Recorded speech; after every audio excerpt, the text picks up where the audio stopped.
வணக்கம் நண்பர்களே, ஆடி media channel உங்களை அன்புடன் வரவேற்கிறது. நான் உங்கள் செல்வகுமார். நம்ம போன வாரம் Blackmagic வீடியோ அசிஸ்ட் ஒன்றை நம்ம ரிவ்யூ பண்ணியிருந்தோம். Panasonic S5 இதுதான் நான் யூஸ் பண்ணுற கேமரா. இதோட நெகட்டிவ் ரெசல்யூஷன் 4K தான். இந்த camera Blackmagic 12G HDR video அசிஸ்டில் கனெக்ட் பண்ணோன்னா 5.9 ரா சப்போர்ட் கிடைக்குது. அது Blackmagic ரா கோடெக்கில் நம்ம ரெக்கார்ட் பண்ண முடியும். போன தடவை அந்த வீடியோ பார்த்தோம். இப்போ அந்த ஃபுட்டேஜை நம்ம Davinci Resolve 17ல் எப்படி எடிட் பண்ணுறது அப்படின்றத நம்ம பார்க்க போகிறோம். அதை எடிட் பண்ணுறதுன்றதோட அதை கலர் கிரேட் பண்ணுறப்ப நம்மளுக்கு என்னென்ன அட்வான்டேஜஸ் இருக்குது ஒரு ரா ஒர்க் ஃப்ளோ ஃபாலோ பண்ணுறப்ப அப்படின்றத தான் நம்ம மெயினாக பார்க்க போகிறோம். நான் இப்போ Davinci Resolve இன்டர்ஃபேஸ் நான் ஓப்பன் பண்ணி வச்சுருக்கேன். இப்போ Davinci Resolve என்னோட M1 MacBook Proவில் ஓடிட்டுருக்கு. இப்போ latest version of Davinci Resolve இந்த version fully optimise for M1 MacBook Pro. So முன்னாடியோட 3 times ஃபாஸ்டராக இந்த சாஃப்ட்வேர் இந்த M1 மிஷினில் ஓடுது. அப்படின்றப்போ உங்களுக்கு கலர் கிரேடிங் செட்டப் அப்படின்னு ஒன்று போடுறதா இருந்தால் நீங்கள் கண்ணை மூடிட்டு ஒரு M1 Mac வாங்கலாம். ஒரு Mac மினியாக இருக்கலாம், MacBook Proவாக இருக்கலாம்.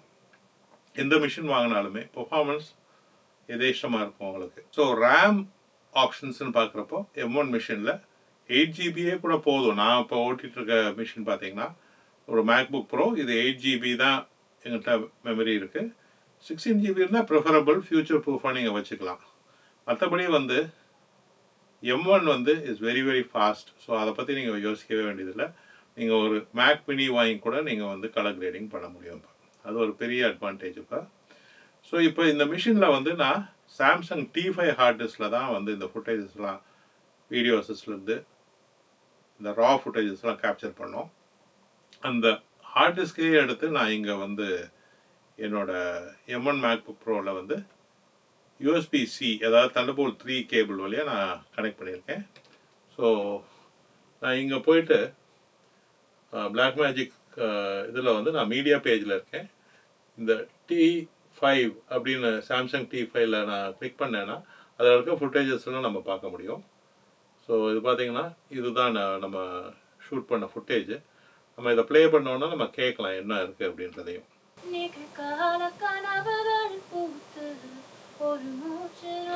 இது ஒரு ஃபேடட் லுக்காக இருக்குது. ஏன்னு கேட்டிங்கன்னா இது வீலாகில் நம்ம ஷூட் பண்ணியிருக்கோம்.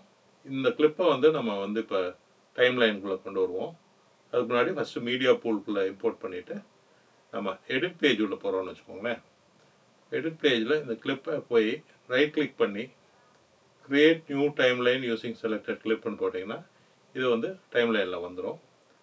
டைம் லைனில் கரெக்டாக அந்த பிகினிங் வரைக்கும் நம்ம ட்ரிம் பண்ணணுன்னா 2-3 மெத்தடில் பண்ணலாம். நம்ம எடிட் மோடில் போயிட்டு கிளிப்பை செலக்ட் பண்ணிவிட்டு ஷிஃப்ட் ப்ராக்கெட் போட்டிங்கன்னா பிகினிங் ட்ரிம் ஆயிரும். ஸோ நான் இப்போ ப்ளே பண்ணேன்னா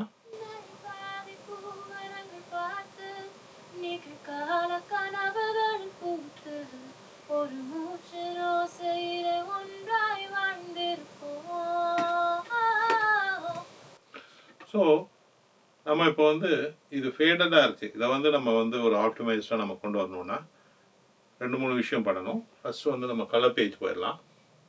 கலர் பேஜ் போயிட்டோன்னா இங்கே இந்த ஐகான் இருக்குது பாருங்களேன், ஒரு கேமரா ஐகான் இருக்குது. இந்த கேமரா ஐகான் நார்மல் ஃபுட்டேஜஸில் இது டிசேபிள்டாக இருக்கும். நீங்கள் Blackmagic ராவில் ஷூட் பண்ணியிருந்தால் தான் இந்த கேமரா ஐகானே கிளிக்கபிளாக இருக்கும். ஸோ நம்ம அதை கிளிக் பண்ணோன்னா நிறைய பேராமீட்டர்ஸ் கிரேட் அவுட்டாக இருக்குது, சில பேராமீட்டர்ஸ் ஓப்பனாக இருக்குது. இந்த ப்ராஜெக்ட்னு இருக்கிறத நம்ம கிளிப்னு மாற்றிட்டோன்னு வச்சுக்கோங்களேன், சில பேராமீட்டர்ஸ்லாம் நம்மளுக்கு ஹைலைட் ஆயிடுது. பார்த்தீங்கன்னா கலர் டெம்பரேச்சர் மாற்ற முடியும். ஸோ இங்கே உங்களுக்கு மெயினான இந்த கலர் கேஸ்ட்டை நம்ம இது பண்ண முடியும். டிண்ட் இருக்குது, டிண்ட் அட்ஜஸ்ட்மெண்ட்ஸ்லேயும் கலரோட டிண்ட்டை நம்ம சேஞ்ச் பண்ண முடியும். இதை தவிர எக்ஸ்போஷரும் இருக்குது. சப்போஸ் இதை அண்டர் எக்ஸ்போஸ் பண்ணணுன்னா கூட நம்ம பண்ண முடியும். பாருங்கள், அண்டர் எக்ஸ்போஸ் பண்ணலாம், ஓவர் எக்ஸ்போஸும் பண்ணலாம். ஸோ நார்மலாக பார்த்தீங்கன்னா எக்ஸ்போஷர் இந்த கிளிப்பில் கரெக்டாக தான் இருக்குது. அப்படின்றப்ப எக்ஸ்போஷர் நம்ம இங்கே சேஞ்ச் பண்ண வேண்டியதில்லை. சப்போஸ் நீங்கள் அண்டர் எக்ஸ்போஸாக எடுத்துருந்தீங்கன்னா கூட நீங்கள் எக்ஸ்போஷரை நம்ம ஏற்றிக்கலாம். ஆனால் மற்ற எந்த பேராமீட்டருமே இங்கே காணும். அது ஒரு லிமிட்டேஷன் மாதிரி தெரியுது. இந்த லிமிட்டேஷன் வந்து Blackmagic ரா கோடெக்கில் இல்லை, அது வந்து எஸ்ஒயோட இம்ப்ளிமெண்டேஷனில் தான் சொல்லணும். எஸ்ஒயிலேருந்து நம்ம வீடியோ அசிஸ்டில் கொடுக்குறப்ப இந்த பேராமீட்டர்ஸ் மட்டும்தான் அட்ஜஸ்ட் பண்ணுற மாதிரி நம்மளுக்கு செட்டிங்ஸ் வருது. நம்ம வந்து சப்போஸ் நான் இங்கே திருப்பி மீடியா பூல் போயிட்டு இதே ஹார்ட் டிஸ்கில் வந்து Blackmagic 6K கேமரா யூஸ் பண்ணி நான் ஷூட் பண்ண சில கிளிப்ஸ்லாம் இருக்குது. ஸோ நான் அதை எடுத்து இப்போது எடிட் பேஜில் போய் அந்த கிளிப்பை எடுத்து நான் டைம் லைனில் போடுறேன்னு வைங்களேன். இது பாருங்கள், இந்த கிளிப் வந்து Blackmagic 6K கேமராவில் ஷூட் பண்ணது. இதை செலக்ட் பண்ணிவிட்டு நான் கலர் பேஜ் போய் இந்த ப்ராஜெக்ட்னு இருக்கிறத வந்து கிளிப்புன்னு நான் வச்சேன்னு வச்சுக்கோங்க. எல்லா பேராமீட்டர்ஸும் அவைலபிளாக இருப்பாருங்க. So Blackmagic packet 6K 4K இது மாதிரி கேமராஸில் நம்ம ஷூட் பண்ணுறப்ப இந்த ராவோட ஃபுல் இம்ப்ளிமெண்டேஷன் அங்கே தான் கிடைக்குது. ஸோ நீங்கள் வீடியோ அசிஸ்ட் போட்டு எஸ்ஒயில் ஷூட் பண்ணாலுமே சில பேராமீட்டர்ஸ் மட்டும்தான் அவைலபிளாக இருக்குது. ஸோ வந்து Blackmagic ராவோட ஃபுல் பொட்டென்ஷியல் நீங்கள் பார்க்கணுன்னா நிச்சயமாகவே வந்து நீங்கள் சம் Blackmagic கேமராவில் தான் நீங்கள் ஷூட் பண்ணணும். ஸோ இந்த பேராமீட்டர்ஸ் கம்ப்ளீட்டாக பாருங்கள், இங்கே ஹைலைட் ரிகவரி இது மாதிரி நிறைய விஷயங்கள் இருக்குது. ஸோ இந்த ஃபேஸில் இருக்க ஷேடோவை கூட நம்ம வந்து அதை வந்து நம்ம சரி பண்ணிட முடியும், எக்ஸ்போஷர் கொண்டு வர முடியும். இதெல்லாம் நம்ம வந்து இந்த வீடியோவில் நம்ம பார்க்கல. ஏன்னா வந்து இந்த வீடியோ கலர் கிரேடிங் வீடியோ கிடையாது, இது வந்து ரா ஒர்க் ஃப்ளோ வீடியோ தான். நீங்கள் வந்து இந்த கலர் கிரேடிங்கை டீட்டெயில்டாக கற்றுக்கணுன்னா இப்போ வந்து ஆடியோ மீடியாவில் ஆஃப்லைன் கோர்சஸும் நாங்கள் ஆரம்பிச்சிட்டோம். நீங்கள் நேராகவே வந்து கற்றுக்கலாம். உங்கள்கிட்ட மிஷின் இருக்குது, நீங்கள் வீட்டில் இருந்தே கற்றுக்க முடியும்னாலும் நான் ஜூமில் வந்து நான் சொல்லிக் கொடுக்குறேன். அந்த மாதிரி ஸ்டூடெண்ட்ஸுக்கு வந்து ஜூம் கிளாஸஸும் அவைலபிளாக இருக்குது. ஸோ வந்து நீங்கள் வந்து வீட்டில் இருந்தே கற்றுக்கலாம். ஆனால் என்கிட்ட பர்சனலாக கற்றுக்கலாம். ஃபுட்டேஜஸ் எல்லாமே வந்து நாங்கள் ப்ரொவைட் பண்ணுவோம். உங்கள் மிஷின்லேயே ஒர்க் பண்ணலாம். சப்போஸ் உங்கள்கிட்ட மிஷின் இல்லைன்னா ஹேண்ட்ஸ் ஆனாக நேராக வந்து படிக்கணும்னு வச்சிங்கன்னா நீங்கள் நேராகவும் வந்து ஆடியோ மீடியாவில் படிக்கலாம். என்கிட்ட வெரைட்டி ஆஃப் கோர்சஸ் அவைலபிளாக இருக்குது கலர் கிரேடிங்க்கு. அதுக்கான டீட்டெயில்ஸ் வேணும்னா www.audiomedia.in அந்த வெப்சைட்டுக்கு நீங்கள் போய் ரெஜிஸ்டர் பண்ணிங்கன்னா நான் உங்களை காண்டாக்ட் பண்ணி பேசுவேன். இப்போ வந்து நம்ம வந்து இந்த கிளிப்பை எப்படி ஒரு பேசிக் கிரேட் கொண்டு வரணும் அப்படின்றத நம்ம பார்க்க போகிறோம். ஸோ இந்த ஃபஸ்ட் கிளிப்பை நம்ம செலக்ட் பண்ணிக்கிறோம். இது ஒரு ஃபேடட் லுக்காக இருக்குது, ஏன்னா இதில் வந்து உங்களுக்கு வந்து வீலாகில் ஷூட் பண்ணனால. நான் ஃபஸ்ட்டு ரைட் கிளிக் பண்ணிவிட்டு லட்டில் போயிட்டு பேனசானிக் வீலாக் டு 709 அது போட்டிங்கனாலே உங்களுக்கு வந்து ஒரு நல்ல கலர்ஃபுல்லாக இருந்த இமேஜு. இது தவிர சில மோர் அட்ஜஸ்ட்மெண்ட்ஸ் பண்ணுறதுக்கு நம்ம கிரேடிங் பேனல் இங்கே வச்சுருக்கோம், மைக்ரோ பேனல். ஸோ வந்து அதில் வந்து நம்ம இப்போ எக்ஸ்போஷர் கொஞ்சம் மிட் டோன்ஸு ஷேடோஸ் கொஞ்சம் நம்ம கட் பண்ணலாம். பாருங்கள், ஒரு நல்ல ஒரு பஞ்ச் வருது பாருங்கள் இமேஜ். கொஞ்சம் கான்ட்ராஸ்ட் நம்ம அட்ஜஸ்ட் பண்ணலாம்.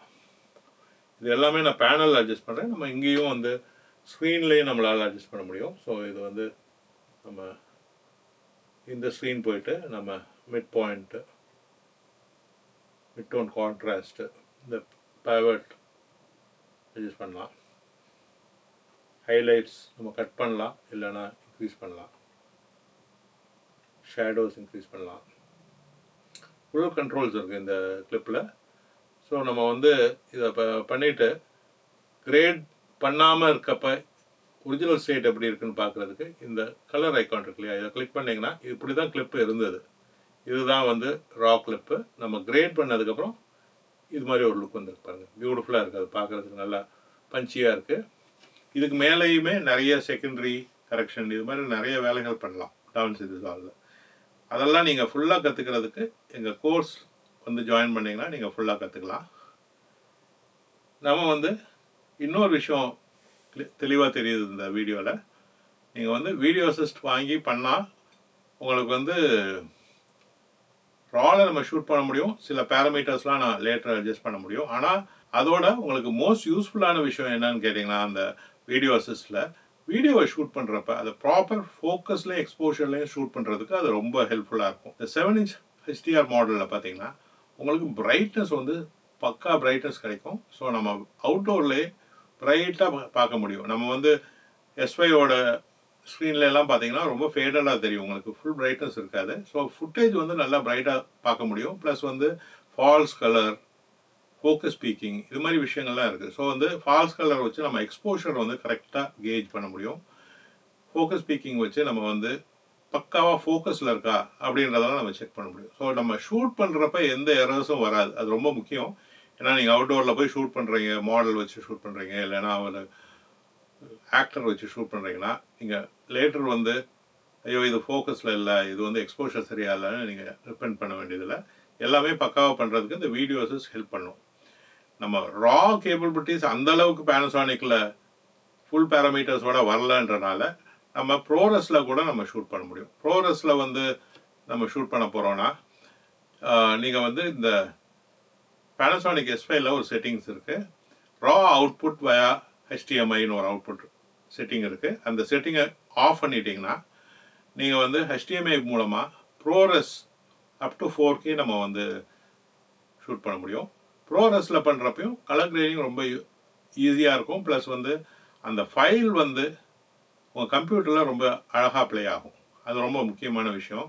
உங்களுக்கு Blackmagic ராவும் சரி, ப்ரோரஸும் சரி, நேட்டிவாக வந்து ஒரு M1 MacBook Pro இல்லைனா ஒரு எனி மேக்கில் வந்து ரொம்ப ஈஸியாக ப்ளே ஆகும். அதே இது பேனசானிக் S5ல இருக்க H.265 கம்ப்ரெஷனில் உங்களுக்கு வர்ற ஃபுட்டேஜஸ் வந்து அந்தளவுக்கு உங்களுக்கு ரொம்ப ஈஸியாக இருக்காது எடிட் பண்ணுறது. கம்ப்யூட்டரில் வந்து நம்ம வந்து ப்ராக்ஸி க்ரியேட் பண்ணி ஒர்க் பண்ணோம்.